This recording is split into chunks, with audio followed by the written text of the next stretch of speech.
Hello there guys, RMP792 here. So, we're up to episode 6 of Star Trek Discovery, I believe. And, well, it was better than the last one. Still had some stuff that made the continuity nerd in me want to rage and scream and find whoever made it and hit them over the head with a stick while making them watch episodes of TNG. But anywho, so... But no, it was on the whole better than the last one, largely because nobody did... Well, okay, there was some slightly hideously immoral stuff, but frankly, well, I'm not sure if it was on purpose or not. But anyway, so we begin this episode with Burnham and Tilly jogging around the ship because Tilly needs to get or Burnham reckons that Tilly needs to get a little bit fitter so she can get a physical plus or some sort of effectively bonus points on the on the command track because Tilly wants to be a captain. Which there is I can't remember which series it's in, but there's a lovely quote that nobody really joins Starfleet to be a Eddington. Eddington, yes, it is in DS9. Whereas comment is nobody goes into Starfleet, to be security chief. Everybody wants the big chair, and that's true. A lot of people who join Starfleet want the big captain's chair. So I have no problem with that being Tilly's ambition. It makes perfect sense, and Burnham basically wants to help her get there, which is fine. So we have them, jogging around the ship, and it's all good. We then have the bit with the food processors. I'm not going to bitch about the continuity of those because they look very similar to the ones in the original series, in that there's a cover and it slides up and all that stuff. And in the original series, you were never 100% sure whether that was meant to be a sort of a dumbbell waiter kind of system where, somebody down in the kitchen somewhere makes up what they want, puts it on a thing and sends it up. Or if it was actually meant to be some sort of replicator synthesizer type thing. The only real time it's ever really important is when there's a whole load of tribbles on board the Enterprise and one of them somehow manages to get into, a couple of them get into Kirk's chicken sandwich and black coffee. Because comedy. So we're still not 100% sure how that worked, or correction, I could probably look it up, but it's not important enough for me to care. As a general rule of thumb, I don't care unless it's actually been said on screen. So any explanations for how stuff works, mostly I don't care. I know, I contradict myself a lot, but, it's like the beaming through shields. Last episode they did remember that you can't beam through shields, which is good because on occasion Star Trek has forgotten that, and it's been quite important several times. So it's a continuity thing that kind of needs to be there, to the point where in First Contact they actually have an offhand reference to the fact that the way that the Enterprise E generates its shields are rather generating a single bubble. It's basically got 6 sections. And it can activate and deactivate them independently, which basically means that when they beam the crew off the Defiant during the fight with the Borg, they basically lower the shield segments that's pointing at the Defiant, beam everybody on board, while keeping one of their alternate shield facings towards the Borg, and that way they don't have to lower their shields completely to beam the crew of the Defiant off. So, anywho, completely off topic. And then we've got the captain and Lieutenant Obvious Spy. I'm assuming he's a spy at any rate. I mean, he's frankly too good at what he's doing at the moment. And again, the fact that he's played by the same actor who plays the albino Klingon Vok kind of makes him suspicious. I mean, he's doing a really good job of being a spy, especially given that the implication is he only had 3 weeks training.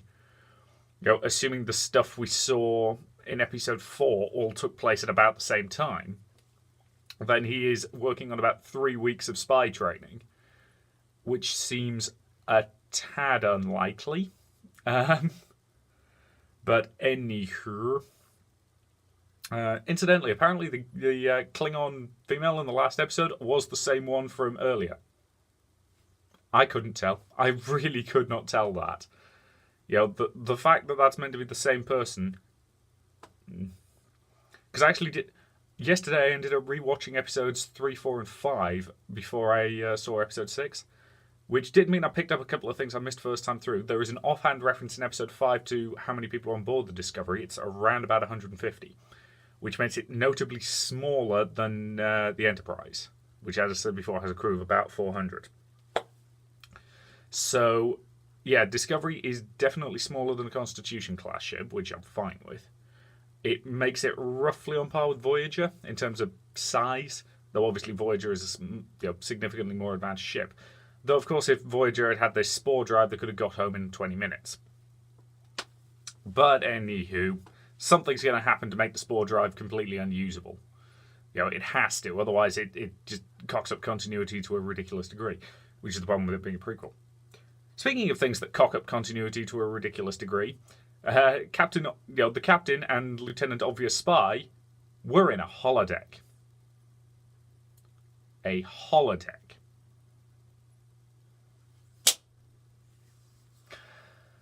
When Riker boards the Enterprise in the first ever episode of Next Generation, he is very, very impressed and surprised with the holodeck because he's never seen one before. Because it's basically prototype technology. It's the first time it's ever been fitted to a Starfleet vessel.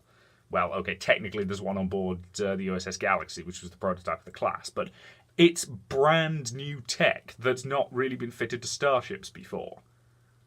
How the hell does Discovery have one 100 years earlier? So yeah, I have problems with that scene. And you've got the captain and Lieutenant Obvious Spy, practicing their stuff and bonding, and Lawsey has covered his best, and he's quizzing him on his backstory, and he's, as I said, they've done a remarkably good job of infiltrating him for what is implied to be 3 weeks, which I kind of have a problem with. It would have worked better if the stuff with Voq had been in episode 3. And implied to be earlier, so that he'd have several months of preparation time for this rather than 3 weeks. Given how well he speaks English, for one thing. But anywho, I still maintain he's going to get near that Tribble at some point. And it's either going to go nuts, and nobody's going to realise what that means because Kirk doesn't make that the connection that Tribbles hate Klingons for about another decade. Or the Tribble's not going to react to him because it was just a cute nod and they've completely forgotten the entire point of the Tribbles episode.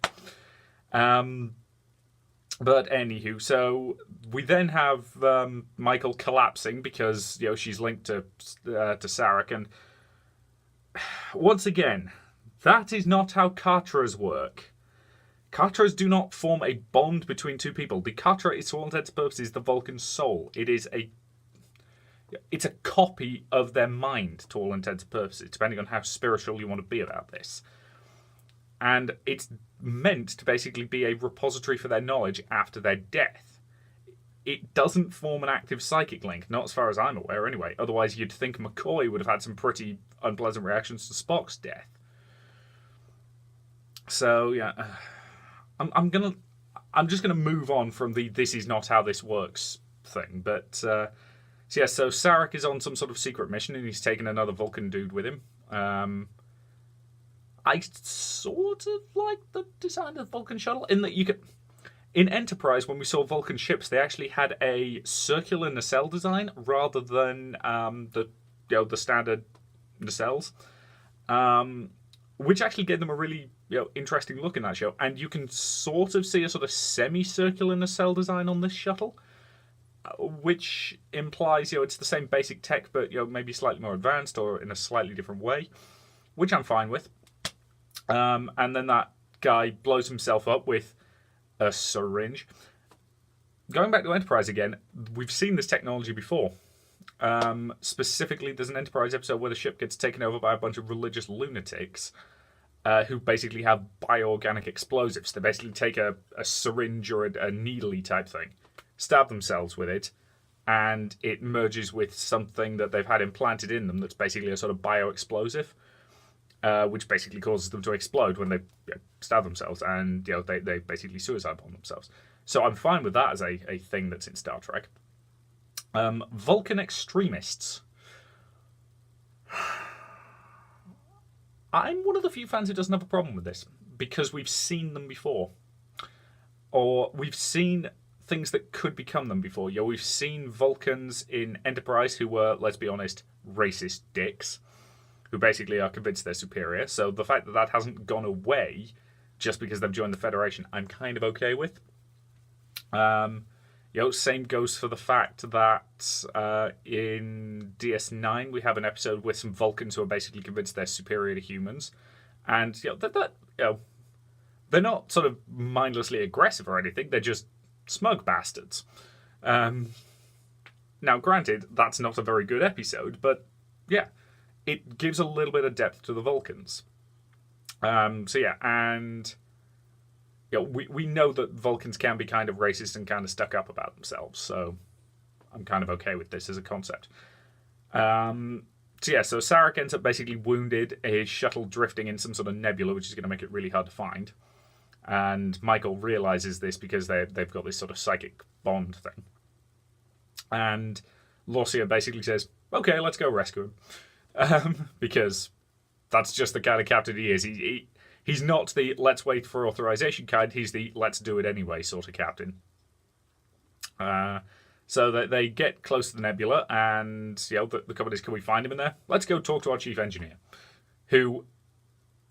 He's acting high most of this episode. I mean, I'm assuming that's a side effect of using the drive or having the mushroom DNA, but he's not acting like himself. Now, maybe that's I think they're putting it down to the fact that he's effectively seeing the whole universe every time they jump or whatever it is. But you might want to get a psychologist to have a look at him just in case, because this feels like a terrible this feels like something horrible waiting to happen. Which is probably why they're going to have to stop using the drive, because it just sends anyone who uses it completely mental, would be my guess. So anywho, so they basically decide they're going to have to take a shuttle in, and she's going to have to use her mental connection to help find him. So of course, Lieutenant Obvious Spy, who has been offered the job of security chief, because why would you offer the job of security chief to a guy you just met? That seems like a bad idea. But anywho, and Cadet Tilly, basically gets sent in to try and find Sarek's shuttle. And at this point, the episode basically diverges into having two plots: a Gabe-focused plot back on the Discovery, and a Michael and Sarek-focused plot in the shuttle. So I'll take them one at a time. I'll start with the one in the shuttle, which is effectively the A plot of the episode. So this plot is okay. We basically have, to all intents and purposes, Sarek's guilt about the fact that Michael proved herself. She worked her absolute hardest, became top of her class, proved that a human could be as good as a Vulcan in that regard, and wanted to get into the Vulcan Expeditionary Force, or is it something like that? Yeah. Which is basically meant to be sort of the Vulcan equivalent of Starfleet, because at the moment they're not fully unified into one organization, because we are still only 60, 70-ish years into the Federation, so a lot of the member worlds still have their own individual things before they're all fully unified into Starfleet.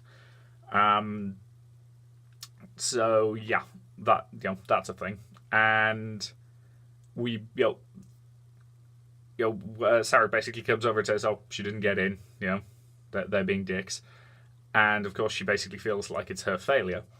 And I'll be honest, you could see roughly what was coming in the episode. You knew it was going to be in some way Sarek's fault, which is why he was focused on it.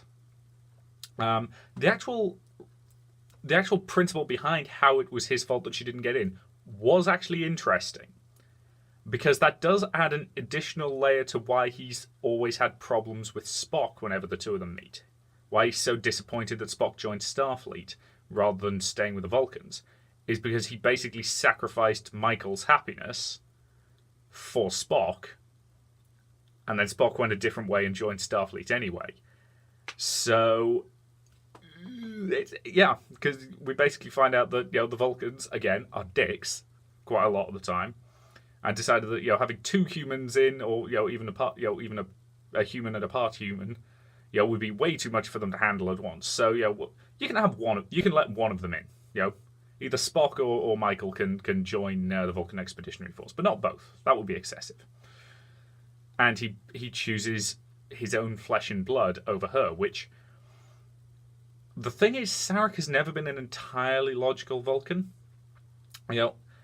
Even when he tries to claim he is, he's not. Right down to the fact that you can argue there were logical reasons for him to marry Amanda. I still like the line from Star Trek 09, where he basically admits that he did it because he loved her. So Sarek as a character has always been interesting, but again, this doesn't need to be Sarek. This really could have been any Vulcan. You said it again. You said it 100 years after the TNG Voyager era, and you make this somebody who was you make the guy who adopted her somebody who was mentored by Sarek, because Vulcans live quite a long time. Sarek doesn't actually die until season 5, season 6 of TNG. Or is it slightly earlier than that? I can't remember which season it is. It's in the episode Reunification. And Sarek dies at a ripe old age for a Vulcan, which means a protege of his could quite happily be could be old enough, could be plenty the right age to adopt a human child. This is not not outside the realms of possibility at all.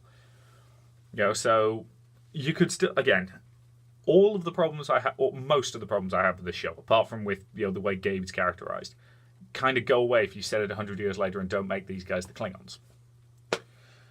But anywho, so they eventually manage to get through to him, and he activates his transponder, and they go and find him, and all is well. The other plot of the episode, the B plot, is with the admiral that we saw before, Admiral Cornwall, something like that. Basically coming on board to talk to Gabe, and the implication is she's actually a psychologist by training, which, I'm fine with. Starfleet needs all the good psychologists it can get. The fact she made admirals pretty impressive for somebody in a very specialised field, rather than following the traditional command track.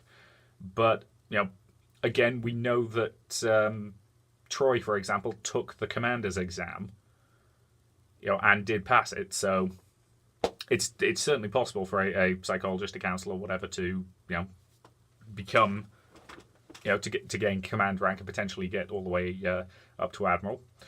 I'm impressed that nobody at Starfleet Command has gone insane yet, because, as we all know, there's something in the water coolers at Starfleet Command that drives everybody batty. But yeah, so she comes aboard, and she has a bit of a meeting with him, and it's it's a bit of a what the hell, you stop trampling all over protocol because the Vulcans are getting pissed off with you.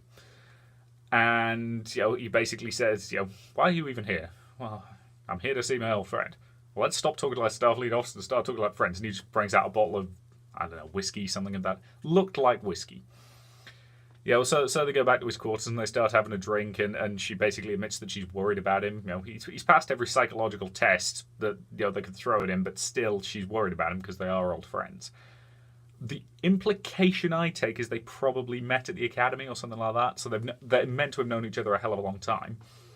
And then you're not entirely sure if it's because he wants it or if because he's trying to distract her or what, but he breaks out the moves.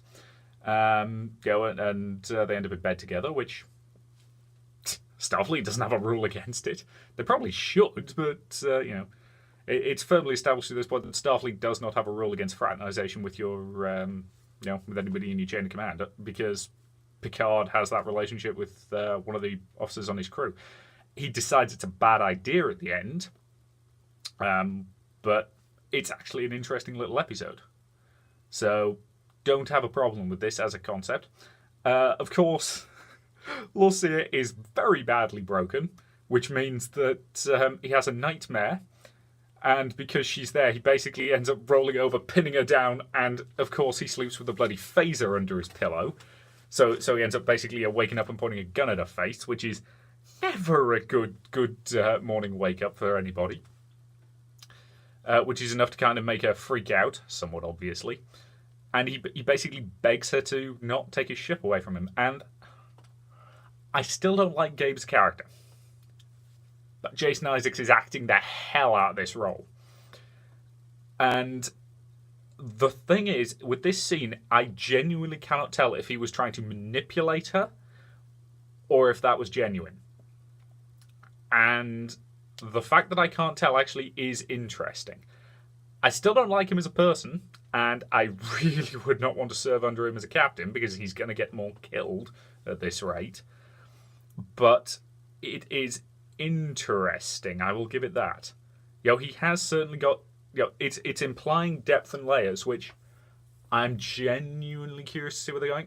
And 90% of this is in the performance, I freely admit that.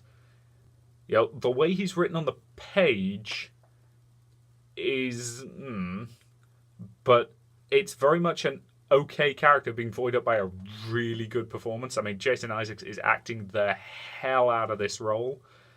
So I'm hoping they give him more material to work with like this because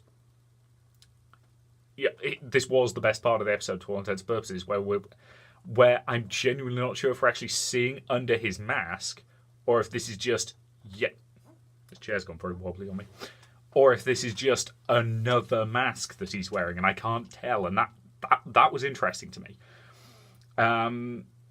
So, after she basically storms out in a wee bit of a huff, somewhat understandably, because having a gun pointed at your head is the kind of thing that'll knock you out of the mood. The two plots remerge, and it's basically you realise that Sarek was on his way to meet with some Klingons to potentially get some allies.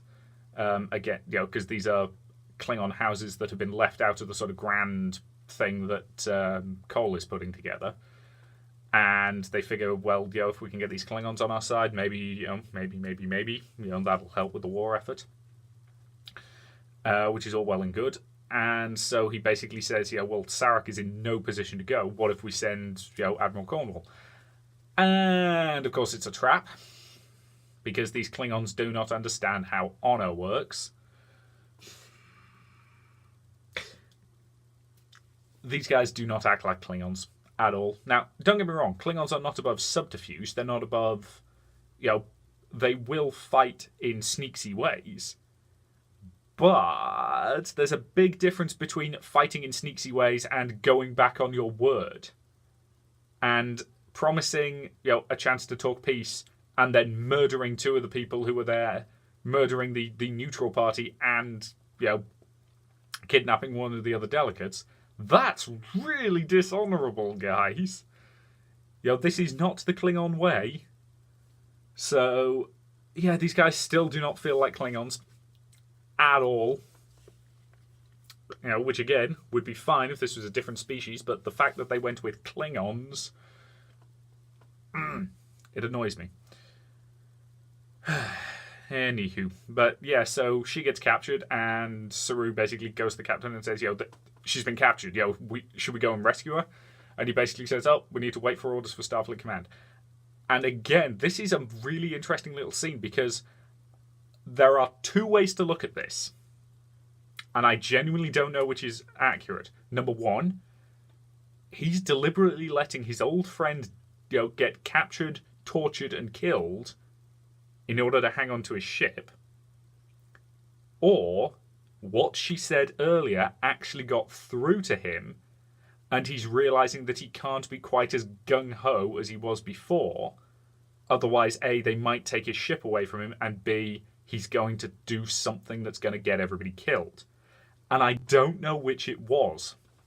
So congratulations, episode. You've made me interested in where Gabe is going. The last episode made me strongly dislike him. This one has made me still dislike him, but be genuinely curious to see what they're doing with him. The rest of the episode was just dull. Yeah, well, mostly dull. The Sarek stuff was fine. It was perfectly functional. This is the epitome of perfectly average as TV goes, as far as I'm concerned, this episode. It had a couple of really good standout scenes, and the rest of it was just... it was fine. There was nothing fundamentally wrong with it, barring the continuity issues. But it didn't set my world on fire as far as these things go. But as I said, the scenes primarily between Jason Isaacs and, I don't know the actress's name, the actress playing the Admiral, were actually really good and really interesting, and I hope they do more of that with the character. So I still don't trust Lieutenant Obvious Spy. Michael and Tilly are actually starting to develop an interesting relationship. Tilly is not as much of a flat nerd stereotype as I was worried in episode 3. I still want to see more of the rest of the goddamn crew. I'll be honest, it feels like they're establishing the main cast slowly over the course of a season, whereas previous Star Treks would basically get you to know a little bit about all of them in effectively a 2-hour pilot, and then you've got the rest of the show to sort of flesh them out.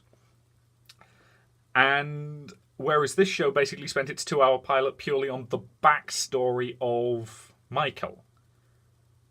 So I still stand by what I've said previously, in that if I'd been writing this, effectively episode 3 would have been the 2-hour pilot, and I would have fleshed it out a lot by making sure we got introduced to the various members of the crew. So that we knew basically who our main cast were. And then the actual stuff that happened at the Battle of the Binary Stars 6 months earlier, we would learn as part of Michael's backstory, probably in an episode focused on her, or maybe have it spread out over the course of over the course of the season. But yes, they've gone with it this way, which not how I would have done it. But hey, I'm not a well-paid. Well, I'm not a probably quite poorly paid writer for CBS. So yeah. Anywho, that's pretty much all I've got on episode 6. It was a perfectly okay episode with some genuinely great moments and some continuity stuff that made me want to find the writers and hit them with a stick. So, not a very large stick for the record. I'm talking small thrashing cane rather than giant tree branch or something. I'm not suggesting braining them. I'm just suggesting smacking them and until they learn better. Please don't be violent to each other, people. Not over Star Trek. Anyway. So, anywho. That's basically all I've got on this episode, and I will see you in future videos.